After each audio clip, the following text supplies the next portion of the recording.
Welcome to today's lesson, which is on angles. Now, angles are formed when two rays come from the same point called a vertex. We call one ray the initial side, and then we rotate towards the second ray, which is called the terminal side. And we call the angle between them theta. Theta is a Greek letter, and it's what we typically use as our unknown variable in angles, just like x is our typical unknown variable in algebra. Now, a positive angle is made with a counterclockwise rotation. So since this was counterclockwise, theta in this picture is a positive angle. But we could create an angle by rotating in the clockwise rotation, and this would be considered a negative angle. The next thing we're going to talk about is standard position, and this is when the vertex is at the origin and the initial side is the positive x-axis. So here we are on the xy coordinate plane. Here is our vertex at the origin, and the initial side is the positive x-axis. Quadrantal angles are formed when an angle is in standard position and the terminal side lies on the x or y-axis. So here, the initial side and terminal side are the positive x-axis, which gives us a 0-degree angle. Here, a 90-degree angle in standard position has a terminal side on the positive y-axis. Here, a 180-degree angle in standard position has its terminal side on the negative x-axis. And the angle that we form when the terminal side is on the negative y-axis is 270 degrees. Example 1, draw each angle in standard position. Now we don't have to be precise, we just want to make sure it looks about right. So part A, 45 degrees. So we're first going to draw our xy coordinate plane. We will draw our initial side. We know that 45 degrees is half of 90, so I'm going to go about halfway to 90, and I'm going to say that this is 45 degrees. Part B, negative 90. I'll start with my terminal side on the positive x-axis, but because it's negative, I'm going to rotate clockwise 90 degrees, and this gives me a negative 90 degrees. Part C, 225 degrees. I'll start with my initial side on the positive x-axis. If I rotate this far, it's 90. This far, it's 180. If I keep going to the next axis, it's 270. Well, 225 is exactly halfway between 180 and 270. So I'm going to go halfway, and I'm going to say that this is 225 degrees. And then finally 405 degrees. Now that's more than 360, so that means that we're going to start on the positive x-axis and we're going to do one full rotation, which is 360 degrees. Now 405 minus 360 is 45 degrees, so that means I have to go 45 degrees past 360, and this gives me 405 degrees. Now so far, you probably have only been measuring angles in degrees, but we sometimes have a reason to use radians as our measure for angles instead. And you need to know that one full rotation is 360 degrees, and that's exactly the same as 2 pi radians. So that means then that if we want to convert radians to degrees, we multiply radian measure by 180 over pi. And if we want to convert degrees to radians, we multiply degree measure by pi over 180. Example 2, convert each angle to radians. So we first have 150 degrees. So we're going to multiply that by pi over 180. Now the rule of thumb is if you can simplify the fraction, and we can simplify 150 over 180 to 5/6, then we just write this as an exact answer, which is 5 pi over 6. But for part B, because when we try to multiply by pi over 180, 107 over 180 doesn't simplify. So here we're going to put it in our calculator and we're going to get a decimal equivalent. So this is approximately equal to 1.87 radians. Example 3, convert each angle to degrees. So our first one is negative 3 pi over 4 radians. So we're going to multiply that by 180 over pi. And if the pi's cancel, we usually can just simplify this to an integer answer, and this winds up being equal to negative 135 degrees. But for part B, when we have 3 radians, there's actually no pi. It's already been multiplied through. Then we just multiply this by 180 over pi, and we'll put it in our calculator, and 3 radians is approximately equal to 171.9 degrees. Now we're going to talk about coterminal angles, and coterminal angles are angles that share a terminal side. So think about this. We know that 45 degrees is an angle in quadrant 1. We also saw, though, that we could graph 405 degrees by taking one trip around the unit circle and adding another 45. Well, you can see here that 45 degrees and 405 degrees have the same terminal side, so they are coterminal angles. Another coterminal angle we could find would be if we rotated clockwise 360 degrees. And this would give us an angle that measures negative 315 degrees. All 3 of these angles are coterminal. Now it turns out that all angles have an infinite number of coterminal angles because the differences between coterminal angles are multiples of 360, or if we are measuring in radians, multiples of 2 pi. So 45 plus 360 is equal to 405 degrees, so they're coterminal.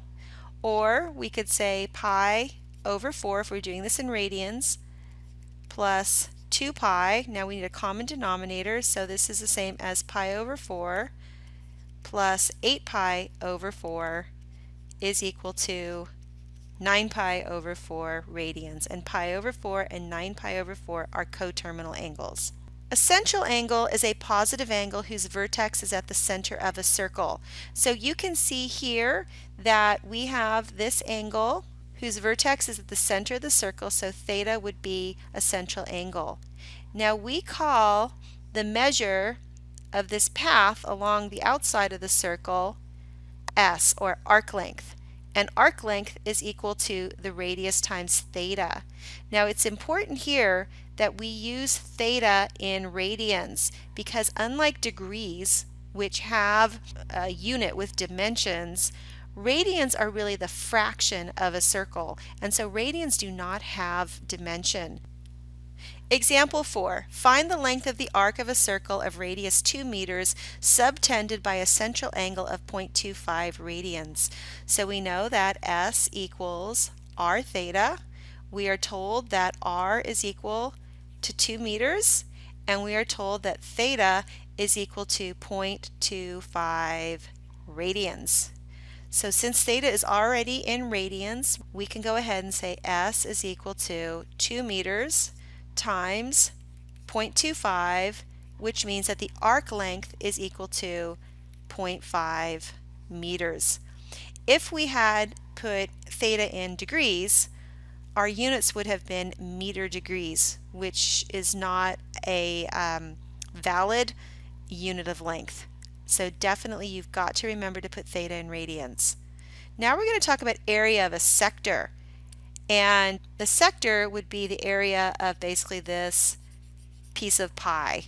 And the formula for area of a sector is A equals 1/2 theta times r squared, but theta again has got to be measured in radians.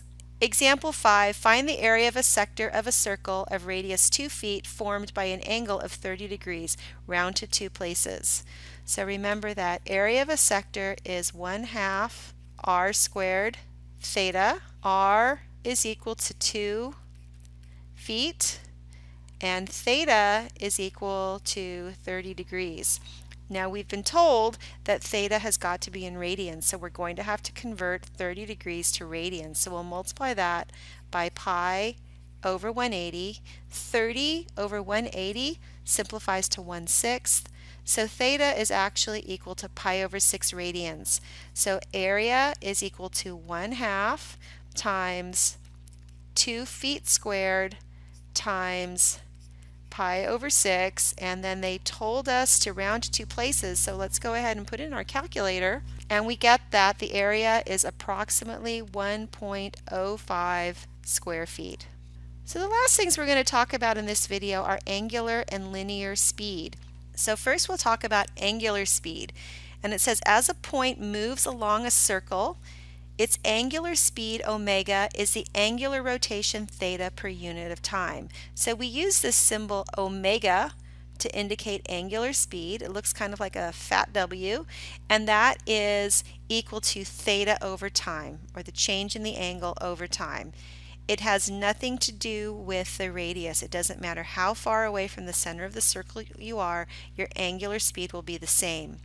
Now the linear speed can be found as the distance traveled, or the arc length per unit time. So the linear speed v is s over t.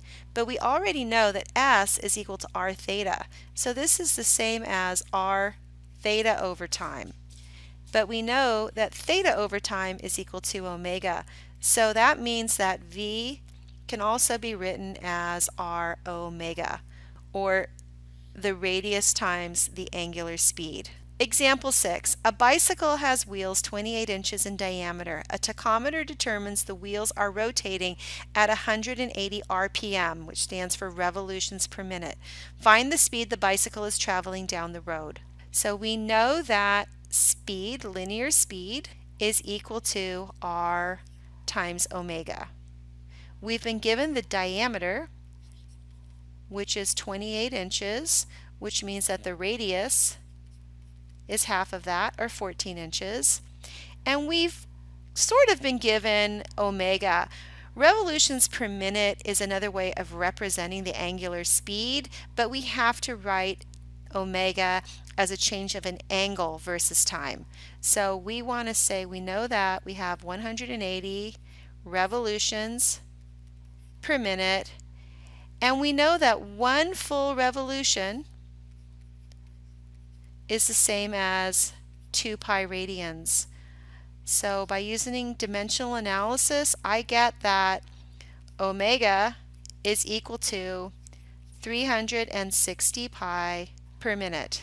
So now I will find my linear velocity. It's going to be equal to 14 inches times 360 pi radians per minute. I don't need to write radians because it's dimensionless. And if I were to multiply this together, my units would be in inches per minute, but not very many people measure the speed of a bicycle in inches per minute. It's typically in miles per hour. So I'm going to convert inches to miles by saying that there are 12 inches in 1 foot, and there are 5,280 feet per mile. So that converts inches all the way to miles, and then I'm going to convert minutes to hours, and I know that there are 60 minutes in 1 hour.